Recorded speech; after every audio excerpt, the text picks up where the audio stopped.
We're here with Millie and Bridget of SHARE. It's the Sustainable Healthcare Alliance for Recycled Equipment. So what is SHARE and what do you guys do? So SHARE is a hybrid social enterprise. So we're part nonprofit, part for-profit.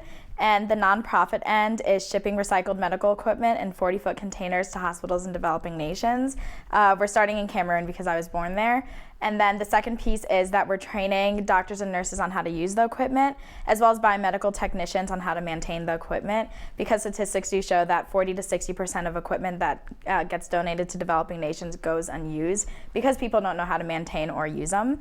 And then the third piece is a sister hospital system. So we're pairing a hospital in the developing nation to a hospital in Cameroon, or to a hospital in the United States, to train nurses on a professional development curriculum to hopefully prevent brain drain. And then the for-profit end. Yeah, so for the for-profit end, we're selling medical apparel, and we're starting out with scrub tops. And what makes our scrub tops unique is that we're incorporating traditional fabric that we're purchasing from the developing nations, so starting in Cameroon, hopefully helping people in those developing economies over there. And then from the profits that we make, 25% of it will be donated back to SHARE in order to make sure that our organization is sustainable and able to grow. I think the work you guys are doing is awesome. I love it. So what's brain drain?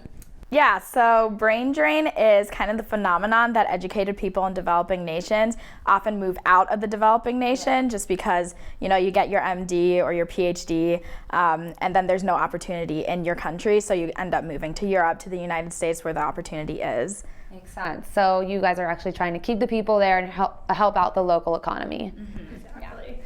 So you're both very young. You're still in college. What obstacles have you overcome? I think that we failed a lot.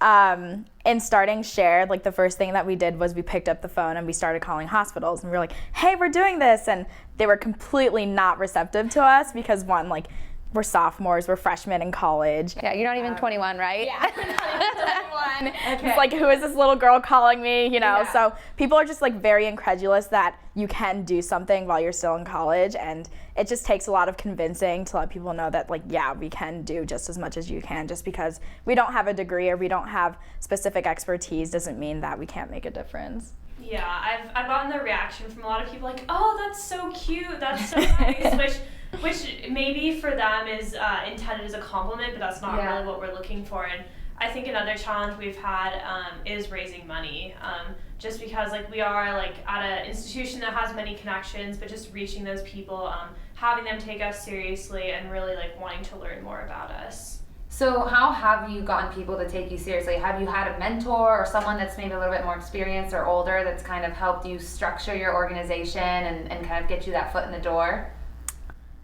I think it's not specifically one mentor, but it's just about making connections. So the first person to take us seriously was Sarah Smith-Orr at Kravis Leadership Institute. And then from there, she kind of introduced us to other people.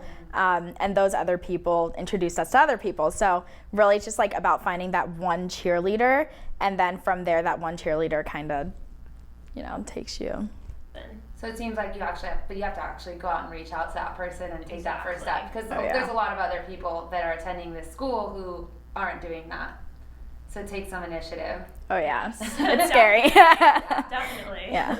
So how come so why did you start SHARE? Yeah, so as I mentioned before, I was born in Cameroon. My family visits often, so I've always had that connection to Cameroon.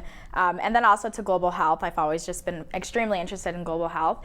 And when I was 17, my cousin ended up checking herself into a hospital, into one of the best hospitals actually in Cameroon, for a foot pain, and she ended up getting an infected IV, and she passed away a couple days later because of that infected IV.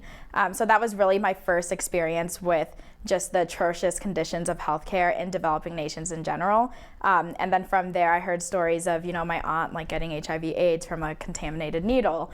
Of my cousin, she had to bus 6 hours one way when she had cancer to receive her treatment, and then 6 hours back, and that was several times a week. So just things like that, you realize that the healthcare that we have in the United States or in whatever developed nation that we might be in, we take for granted, and it's important to realize that other people don't have that. Yeah. So how come when you saw these this situation in Cameroon, how come you didn't just come back and think, oh, I can donate money to an organization, or I can just go volunteer somewhere? Why did you decide to take matters into your own hands? I think my first thought was, I am going to come back and donate money to an existing organization and kind of do my part.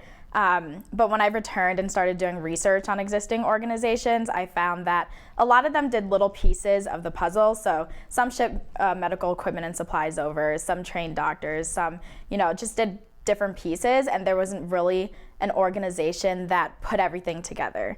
And healthcare is a system. You can't just have one piece and expect everything to be fine. So I found it important to start SHARE as that connector piece and trying to bring everything into a hospital at once and create a sustainable system in the long run.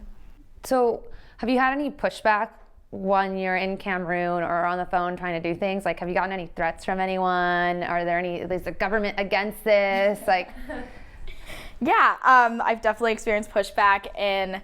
Last year in March, over spring break, we went to Cameroon, and we found that I went with one of our colleagues who's American. She's blonde, blue eyes, so people loved her, and then they would see me and they'd be like, oh, you're a traitor, you're Cameroonian, you grew up in America, you don't know what you're talking about, get out of here. And I've experienced a lot of that, but at the end of the day, it is about helping these people, so kind of have to deal with it.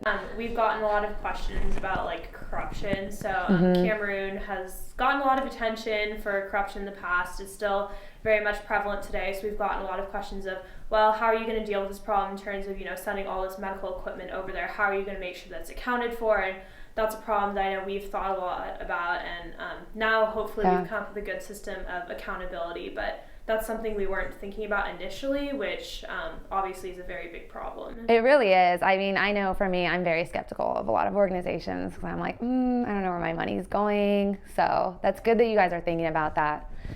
So I know you guys are a team, right? You're co-founders. What's the structure exactly? Or So Millie is the co-founder, and I'm actually on the SHARE Scrubs team mainly, so that's what I work on. But since I am very close with Millie, I get to hear a lot about different parts of the organization. So just, I guess, through that, I'm kind of involved in both. So what's your team dynamic like? Do you guys ever get in any fights or?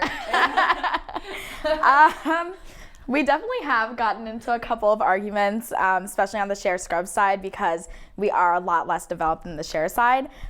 So, more recently we've been trying to decide whether to manufacture in the U.S., manufacture abroad, buy scrubs wholesale.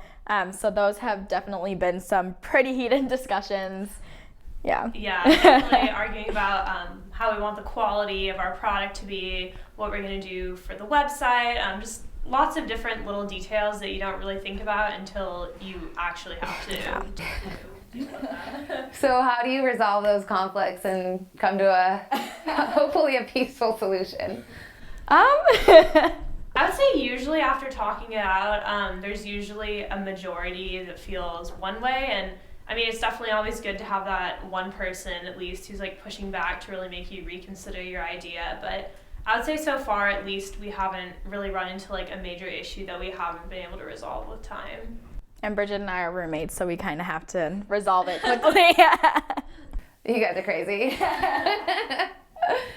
So how did you get the idea of having a for-profit arm and the not-for-profit arms? Yeah, so I think one of the things we've noticed with a lot of organizations is they have big teams, and a lot of those members on the teams, they're solely focused on fundraising. So writing grants, proposals, asking people for money, and especially as college students, we really just don't have the resources for that or the time for that. So hopefully the goal of SHARE Scrubs is to make our organization sustainable so we don't have to focus as much time on writing grants and all of that other stuff, so that way we can actually get on with the goal of the organization. So what do you envision for the future of SHARE? SHARE. In the future, obviously, we hope to expand into other countries. So we're starting in Cameroon, hopefully expanding into other hospitals in Cameroon, and then moving on to India and other developing nations. As far as SHARE Scrubs goes, just launching. We hope to launch at the beginning of this summer, and really just getting our product out there and getting feedback from nurses and doctors and going from there. Yeah, just making people aware of our product, I think, is probably going to be one of our biggest challenges. And hopefully once the word is out there, people will come to value our brand.